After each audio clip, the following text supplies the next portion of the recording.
तो कधीच नाही सांगत त्याला होणारा त्रास, त्याच्या चेहऱ्यावर नेहमीच ठेवणीतलं हसू खास. तो कधीच नाही सांगत त्याला होणारा त्रास, त्याच्या चेहऱ्यावर नेहमीच ठेवणीतलं हसू खास.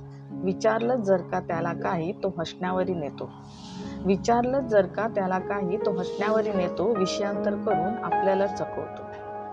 पाठ धरलीस त्याची तर रागावून म्हणतो बास, पाठ धरलीस त्याची तर रागावून म्हणतो बास. पुरे झाला आता किती करशील त्रास. त्याचा त्रास बाजूला ठेवून तो घेत राहतो तुमची खुशाली. त्याच्या इच्छेला मुरड घालून तो फुलवत राहतो तुमच्या स्वप्नवेदी. तुमचा आनंद, तुमच्या चेहऱ्यावरचं हसू त्याला देऊन जातं जगण्याचं नवं बळ.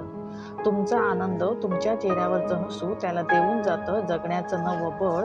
तुमच्या अपेक्षांच्या ओझ्याखाली दबूनही उभं असतं त्याचं बापपण. तुमचं बालपण, तुमचं तारुण्य, तुमचं मोठं होणं, तुमचं बालपण, तुमचं तारुण्य, तुमचं मोठं होणं, तो विसरून जातो त्याचं स्वतःसाठी जगणं. सारं काही तुमचं निभावताना दबक्या पावलाने आलेलं त्याचं म्हातारपण. सारं काही तुमचंच निभावताना दबक्या पावलाने आलेलं त्याचं म्हातारपण. त्याला कधीच नाही सांगत थांब जरा आता, तुलाही हवंय थोडं निवांतपण. तो असतो एक आदर्श पती, तो असतो एक आदर्श बाप. तो असतो एक आदर्श पती, तो असतो एक आदर्श बाप. आईच्या तुलनेत मात्र या जगात सहसा नाही करत कोणी त्याचं तसं मोजमाप.